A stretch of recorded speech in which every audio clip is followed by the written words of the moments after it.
इस तफसीली जायजे में खुशामदीद। आज हम मिलकर हिंदुस्तान के सबसे बदनाम और पुरस्कार समझे जाने वाले किले की सच्ची और अलमनाक तारीख का पर्दाचाक करेंगे। हम इन तारीखी हक़ाइक़ और शवाहिद की गहराई में जाएंगे जो हमें बताते हैं कि भानगढ़ के साथ असल में हुआ क्या था।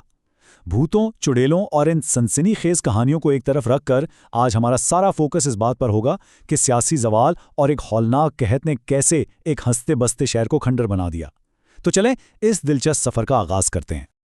अच्छा, सबसे पहले इस मशहूर और खौफनाक वार्निंग बोर्ड की बात करते हैं। गुरूब आफ्ताब के बाद दाखिला सख्ती से मनाएं। इसी एक जुमले ने तो लातादाद भूतों की कहानियों, तांत्रिकों के किस्सों और बदकिस्मत सयाहों की अफवाहों को जन्म दिया है ना। दिलचस्प बात यह कि ये बोर्ड किसी डरे हुए मकानी शख्स ने नहीं, बल्कि खुद आर्कियोलॉजिकल सर्वे ऑफ इंडिया यानी ASI ने लगाया है। और यही वो चीज़ है जो जहन में फ़ौरन ये सवाल पैदा करती है कि आखिर शाम ढलते ही इस किले में ऐसा क्या अजीब होने लगता है। अब जरा इस नंबर पर गौर करें। 9000 ये वाकई एक बहुत बड़ा नंबर है। दरअसल जब हम इस पैमाने को देखते हैं ना तो समझ आता है कि यहाँ कितना कुछ तबाह हुआ। हम महज एक छोटे से किले की बात नहीं कर रहे हैं। अपने उरूज के दौर में भानगढ़ एक बहुत ही शानदार और तरक्की याफ्ता शहर था जिसमें 9000 से ज्यादा घर, महलात और बड़े बड़े बाजार आबाद थे। जरा तसव्वुर करें, एक जीता जागता शहर जहां हजारों लोगों की चहल पहल थी। तो फिर सवाल ये पैदा होता है कि इतना अजीम शहर वाकई क्यों वीरान हुआ? आखिर वो क्या चीज़ थी जिसने एक पूरी की पूरी तहजीब का नामो निशान ही मिटा दिया? आज वहां जाएं तो एक ऐसा शहर मिलता है जिसकी दीवारें तो बिल्कुल अपनी जगह खड़ी हैं, लेकिन किसी एक भी घर पर छत नहीं है। एक मुकम्मल तौर पर छतों के बगैर भूत बंगला। आखिर हजारों लोगों का ये शहर अचानक वीरान कैसे हो गया? और यहीं से तारीख का वो दिलचस्प मोड़ आता है जहां हकीकत और अफसाने आपस में टकराते हैं।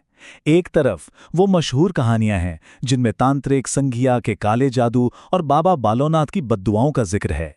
लेकिन, और ये बहुत बड़ी बात है, हकीकत ये है कि इन किरदारों के वजूद का एक भी तारीखी सबूत, कोई कुतबा या दस्तावेज सिरे से मौजूद ही नहीं है। बिल्कुल सिफर। ये मशहूर और खौफनाक कहानियां खालिसतन लोक दास्तानें हैं, जबकि असल कहानी जो इससे कहीं ज्यादा हौलनाक है, मुकम्मल तौर पर ठोस तारीखी शवाहिद पर मबनी है। हिस्सा पहला, सियासी जवाल और इक्तदार की मुंतकिली। तो आइए अब दियोमालाए कहानियों से निकलकर उन हकीकी ठोस वजूहात की तरफ चलते हैं जो इस शहर के जवाल का बाइस बनी, और शुरुआत करते हैं इस खित्ते की सियासी तब्दीलियों से। इस टाइमलाइन को समझना बहुत ज़रूरी है। 1573 में माधो सिंह ने इस शहर की बुनियाद रखी, लेकिन 1600 की दहाई के आखिर तक उनके पोते ने करीब ही एक नया किला अजबगढ़ बना लिया। नतीजा क्या निकला? इक्तदार वहां मुंतकिल हो गया। इसके बाद 1720 में आमेर के राजा स्वाई जयसिंह ने इस पर कब्जा कर लिया। यानी वो महलिक आफत आने से बहुत पहले ही भानगढ़ अपनी असल सियासी अहमियत खो चुका था। वो पहले जैसा ताकतवर शहर रहा ही नहीं था। हिस्सा दूसरा, माहौलियाती तबाही और चालीसा कहत। ये वो मकाम है जहां हम अपने इस जायजे के सबसे अलमनाक और तबाह कुन हिस्से की तरफ आते हैं, जो किसी शहजादी की ख्याली कहानी से बहुत मुख्तलिफ और तल्ख है। साल 1783 ये वो मखसूस साल था जब शुमाली हिंदुस्तान में एक ऐसी होलनाक कुदरती आफत नाजिल हुई जिसने इस शहर की तकदीर पर हमेशा के लिए मोहर लगा दी।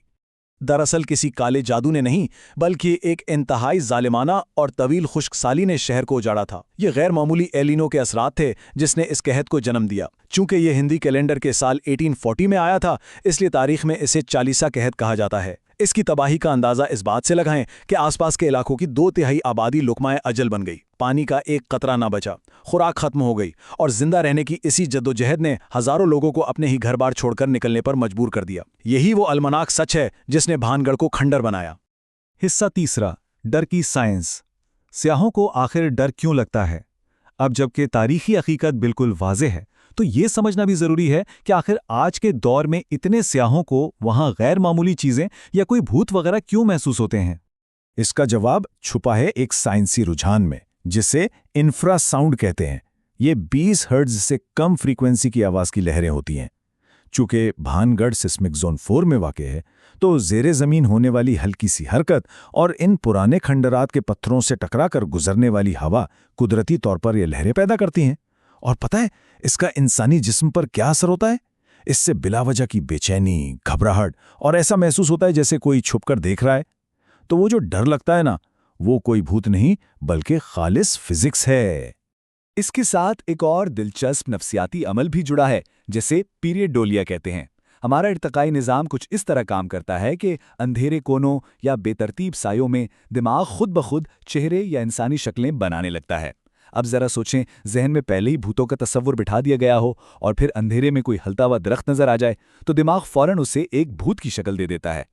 हिस्सा चौथा, आज के हकीकी खतरात और ASI बोर्ड की हकीकत। तो अब चलते हैं इस मशहूर ज़माना वार्निंग बोर्ड की तरफ, जिसने अंधेरे के बाद दाखिले पर पाबंदी लगा रखी है। ये बोर्ड दरअसल भूतों की वजह से नहीं लगा, ये एक खालिस इंतज़ामी और हिफाजती नोटिस है। पहली बात तो ये कि ये खंडरात इंतहाई खस्ता हाल हैं। दीवारें किसी भी वक्त गिर सकती हैं और वहाँ रोशनी का कोई इंतज़ाम नहीं। लेकिन सबसे बड़ी और ख़तरनाक वजह यह है कि ये जगह 866 मुरब्बा किलोमीटर पर फैले सरिस्का टाइगर रिजर्व से महज 50 किलोमीटर दूर हैं। रात के वक्त इन खंडरात में बंगाल टाइगर्स, तेंदुए और लकड़बग्गे खुलेआम घूमते हैं। यानी असल खतरा ये खूंखार जंगली जानवर हैं, कोई भटकती हुई रूहें नहीं। और वो जो रात को रोने या चीखने की डरावनी आवाज़ें सुनने के दावे किए जाते हैं ना, वो दरअसल रात के अंधेरे में अरावली की पहाड़ियों में गूंजने वाली मकामी लगड़बग्गों यानी हाइनास की आवाज़ें होती हैं। एक हाइना की आवाज़ रात के सन्नाटे में बिल्कुल किसी इंसान की चीखो पुकार जैसी लगती है, जिससे सारा मामला हल हो जाता है। हिस्सा 5वां, खुराफात क्यों जिंदा रहती हैं और खौफ की नफ्सियात। अपने इस जायजे को समेटते हुए एक बहुत ही अहम सवाल पर बात करना ज़रूरी है कि माशरा कहत की तल्ख हकीकत के बजाय इन झूठी जादुई कहानियों से इतना क्यों चिमटा हुआ है। इसकी वजह इंसानी नफ्सियात है। जब भी कोई कहत जैसी बड़ी और बेतरतीब कुदरती आफत आती है तो इंसान का उस पर कोई बस नहीं चलता, जो कि बहुत खौफनाक एहसास है। लेकिन जब दिमाग एक विलन जैसे कि कोई तांत्रिक की कहानी घड़ लेता है तो अफरा तफरी को समझना आसान हो जाता है। इससे एक कंट्रोल का झूठा एहसास मिलता है। फिर होता यह है कि मकामी मईशतें इस पुरअसरारियत को सियाहत के लिए इस्तेमाल करने लगती हैं, और आज के दौर में सोशल मीडिया की सनसनीखेज वीडियोस इन कहानियों को ज़बरदस्त रीच देती हैं। तो बस झूठ बिकता रहता है। और आखिर में मशहूर साइंसदान मैरी क्यूरी का ये शानदार इक्तिबास हमारी पूरी बात का निचोड़ पेश करता है कि जिंदगी में किसी चीज से डरने की जरूरत नहीं, इसे सिर्फ समझने की जरूरत है। अब वक्त है कि हम ज्यादा समझें ताकि कम डरें।